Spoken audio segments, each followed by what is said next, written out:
Allora, buongiorno a tutti.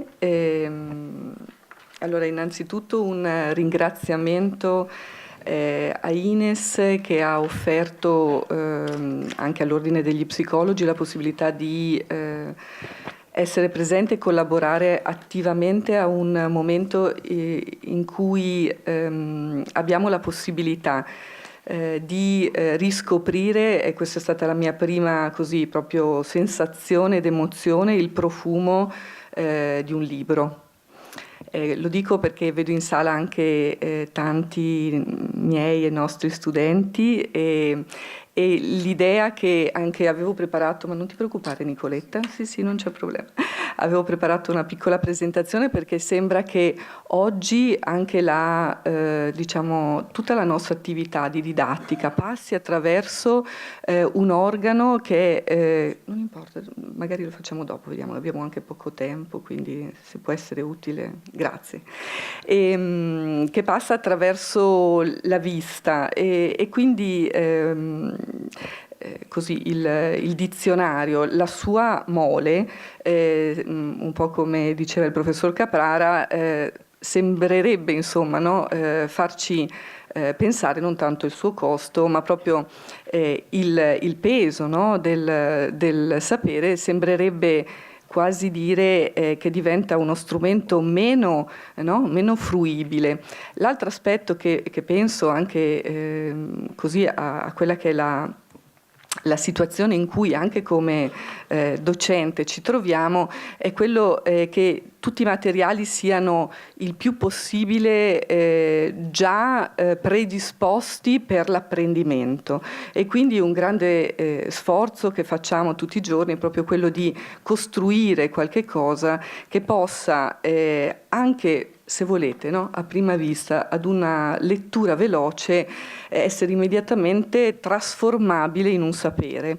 Una parte della psicologia si occupa proprio di quei processi che riescono a far cogliere come da un sapere, quindi dalla parola, possa poi il significato tradursi in qualche cosa di operativo. Questo è quello che ci chiedono anche gli studenti, soprattutto quando si avvicinano, no? Quando vi avvicinate alla conclusione di un percorso, che quel sapere, quindi che quelle parole che sono dense di storia, poi si possono trasformare in uno strumento applicativo. Questa è un po' la sfida che anche come consigliere dell'ordine credo che siamo chiamati quotidianamente ad affrontare.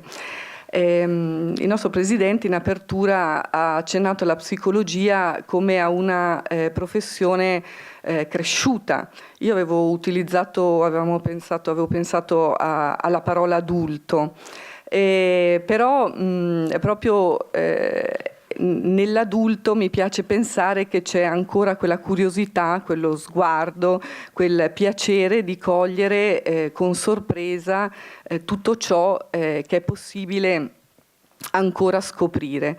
E allora credo che la sfida, quando ho pensato al titolo di psicologia come professione, sono andata a curiosare se c'era la parola professione o se c'era qualcosa che in qualche modo quel sapere avesse la possibilità di tradurlo in qualcosa di pratico. Io non ho, sfogliando così, non ho trovato una parola che potesse avvicinarsi, però credo che sia proprio insito nel significato dello strumento del vocabolario.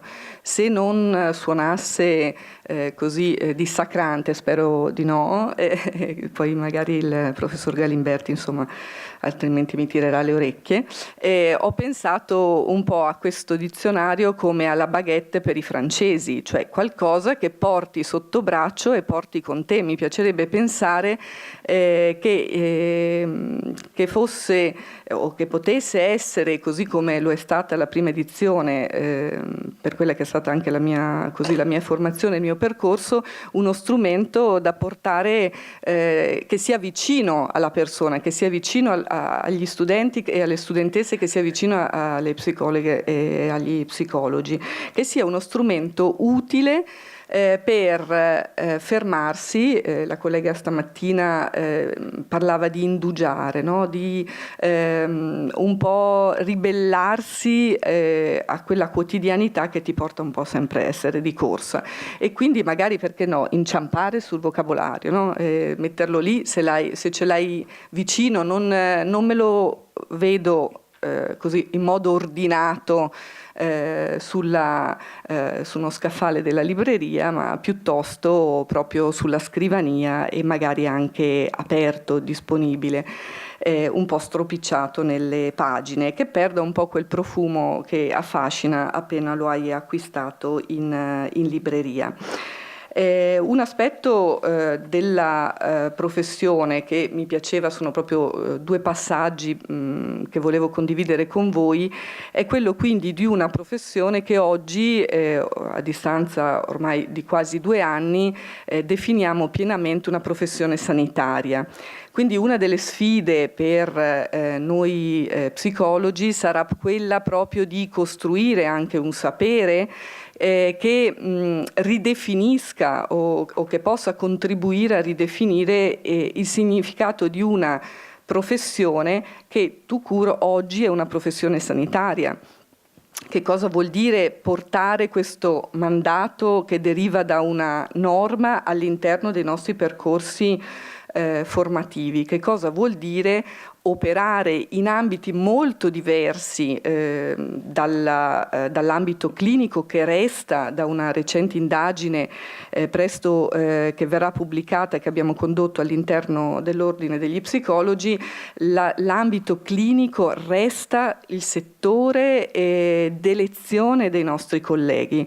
È un ambito forte di una psicologia che recupera il vero significato, lì sono andata a sbirciare, no, della clinica, cioè di una persona, di un professionista che è vicino al proprio paziente, che è vicino però anche alle persone quando la loro dimensione di benessere è ancora intatta e che desiderano sviluppare potenzialità, crescere, arricchirsi nei diversi ambiti della vita.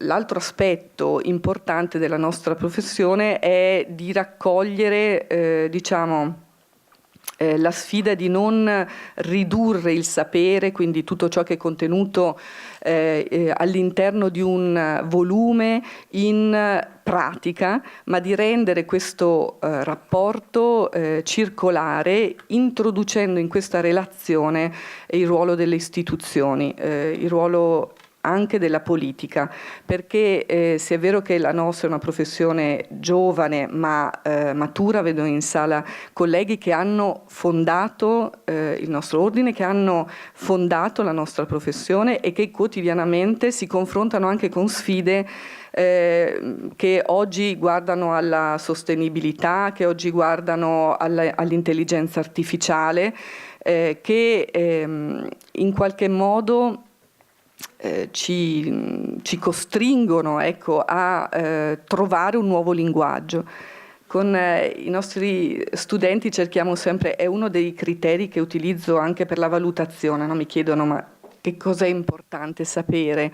Ecco, è acquisire un linguaggio tecnico, ma che sia un linguaggio psicologico, che abbia in sé il potere delle radici, di quella cultura di cui il professor Caprara, di quel passato al quale si riferiva, cioè una psicologia che sia in grado di poter affrontare le sfide di bisogni emergenti, ma che resta e resterà sempre anche un sapere che vicino, diciamo, alle persone riuscirà a tutelare l'interesse della persona nel rispetto di quei valori etici ai quali quotidianamente, fin da studenti, ispiriamo il nostro comportamento. Grazie.